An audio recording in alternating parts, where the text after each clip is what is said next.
Halo teman-teman, perkenalkan nama saya Anna Maria, Umban Batu dari kelas reguler A Stambu 2024. Nah, di sini saya akan membahas mengenai kerajaan-kerajaan tradisional di Afrika.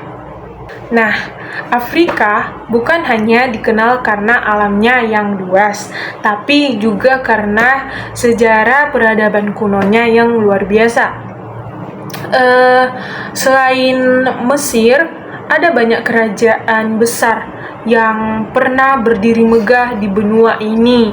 Nah, salah satunya adalah Kerajaan Benin di Nigeria. Nah, kerajaan ini muncul sekitar abad ke-15 dan dikenal dengan raja mereka yang disebut Oba. Oba dianggap sebagai wakil dewa di bumi.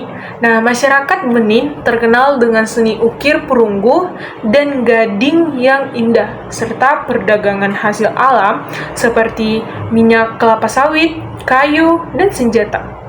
Namun, ketika bangsa Eropa datang, perdagangan budak mulai menghancurkan tatanan sosial dan ekonomi mereka hingga akhirnya Inggris berhasil menaklukkan Benin pada akhir abad ke-19.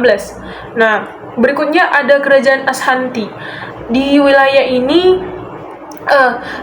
Kerajaan Ashanti ini di wilayah Ghana modern. Nah, Ashanti dikenal sebagai kerajaan yang kuat, makmur, dan teratur. Ibu kotanya Kumasi menjadi pusat pemerintahan yang megah. Kerajaan ini sempat menjadi penguasa perdagangan emas terbesar di Afrika Barat sebelum akhirnya jatuh ke tangan Inggris pada tahun 1901.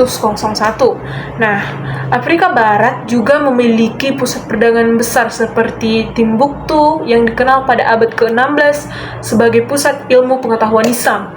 Di sini para sarjana dan pedagang dari berbagai negara berkumpul. Timbuktu menjadi simbol kemajuan intelektual dan ekonomi Afrika sebelum kedatangan bangsa Eropa. Namun, sejak bangsa Portugis datang pada abad ke-15, perdagangan Afrika mulai berubah arah. Nah, awalnya itu hanya menjual emas dan gading, tapi lama-kelamaan berubah menjadi perdagangan budak. Nah, jutaan orang Afrika diperjualbelikan untuk memenuhi kebutuhan tenaga kerja di Amerika dan Eropa. Akibatnya, kerajaan-kerajaan yang dulunya makmur perlahan hancur dan Afrika masuk ke masa kelam penjajahan. Nah, selain itu, di bagian tropis Afrika Barat berkembang juga kerajaan-kerajaan seperti Tekrur, Gonja, dan Benin yang dikenal karena seni logam, patung, dan sistem pemerintahannya yang maju. Nah, mereka juga menunjukkan bahwa sebelum bangsa Eropa datang, Afrika sudah memiliki peradaban tinggi dengan sistem sosial, ekonomi, dan budaya yang kuat. Namun, semua kejayaan itu berakhir pada saat kolonialisme dan perdagangan budak menghancurkan struktur kerajaan tradisional. Dari kisah ini, kita belajar bahwa apa yang sering disebut kemajuan dunia di masa penjelajahan samudera sebenarnya membawa penderitaan panjang bagi bangsa Afrika.